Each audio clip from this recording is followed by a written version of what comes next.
गावची ग्रामपंचायत तुमचे 7 पैकी 4 लोक तुमच्या त्याच्या कोथळीतले, त्या मुक्तेदारचा नगराध्यक्ष तुमचा होत नाही. तुम्ही काय गोष्टी करताय?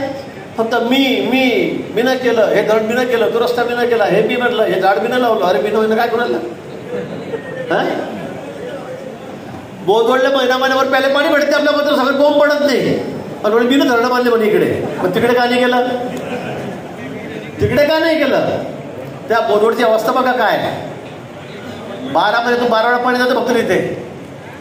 इतकी वाईट अवस्था आहे. आपल्या मतदारसंघात बघा काय परिस्थिती आहे म्हणतात. आणि तुम्ही इकडे काय सांगताय? आता मी इकडे येतच एक भाषण करेन. अरे म्हटलं बाबा मुक्कामीच राहा ना इकडे येऊन, मुक्कामीच राहा. असं नाही हो. आमच्याकडे दूध संघ होता म्हणजे मयामुळे, बँक होती म्हणजे मयामुळे. अरे म्हटलं पार्टीमुळे मी मदत केली, आम्ही सोबत आहे. नाही फक्त मी आता पार्टीतून गेले, आता कुठे राहिलं मी?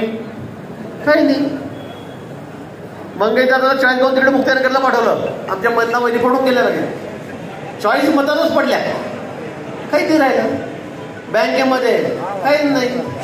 विधानसभेला आमच्या रोड ते पडल्या, काय राहिलं? त्याच्यामुळे ज्याचा अहम चढतो ना, गर्व चढतो ना, की माझ्यामुळे फक्त मी कसं होतं गर्वहरण, हे आपण त्या ठिकाणी बघितलेलं आहे. आणि म्हणून इथे पासपोर्ट पप्पा करू नका. हा जांभळेरचा लोक आहे, तिकडे तुमची डाळ शिजत नाही, इथे काय डाळ शिजत आहे?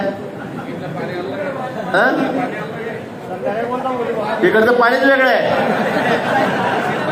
आणि तुम्ही स्पर्धा करा ना माझ्याशी. तुम्ही काय कामं केले, मी काय कामं केले, माझ्या मतदारसंघात काय, तुझ्या मतदारसंघात काय, राज्यात तू काय केलं मंत्री असताना, मी काय केलं. तुमचे कारनामे सगळ्या महाराष्ट्राला माहिती आहे.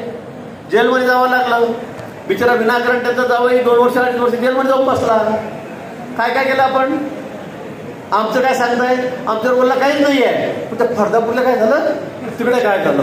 1996 मध्ये 25 वर्षापूर्वी थोडी काय झालं? फ्यूज मारत होता, दारूच्या बाटल्या घेऊन गेला, खोकत त्याच्या गाडीत होतं, पेन होता, खंबा आजार होता, बाई नाचत होती. अरे तुम्ही माझ्या आयुष्यामध्ये दारू पिताना पाहिलं? पण आता विश्वास तरी बसेल पण जायचं गिरीशमध्ये दारू पितो म्हणून? मला कळत नाही. मग त्यांनाही माहित आहे, त्याच्याबरोबर मी 25 वर्ष राहिलेलो आहे. 100दा म्हटलं असेल चाटून तपाय म्हटलं, हे तुम्ही चाटा,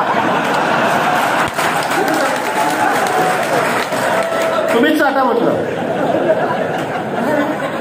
कोणाला पटेल काही गोष्ट, खोटं का बोलता? आणि प्रत्येक वेळेला आलं झालं की तेच, आलं गेलं की तेच, आलं गेलं की तेच. काय बोलतोय पण फालतू सारखं? मर्दासारखं बोला ना, काही काय 65 सारखं बोलताय. किती खालच्या थराला जाऊन आपण बोलतोय, किती अश्लील बोलतोय. महिला बघतायत टीव्ही, बायका बघतायत, करोडो लोक बघतायत. आणि म्हणून मी परवा सांगितलंय एकदा नार्को टेस्ट कर. चाल, नार्को टेस्ट म्हणजे माहिती का तुम्हाला?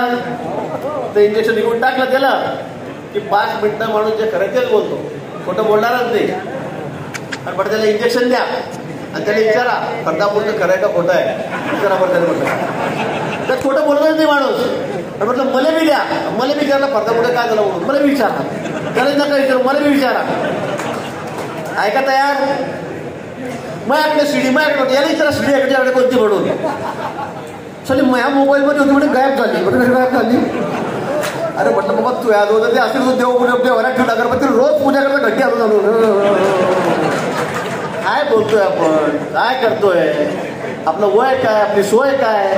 पण रोज तेच बोलायचं, अश्लील बोलायचं.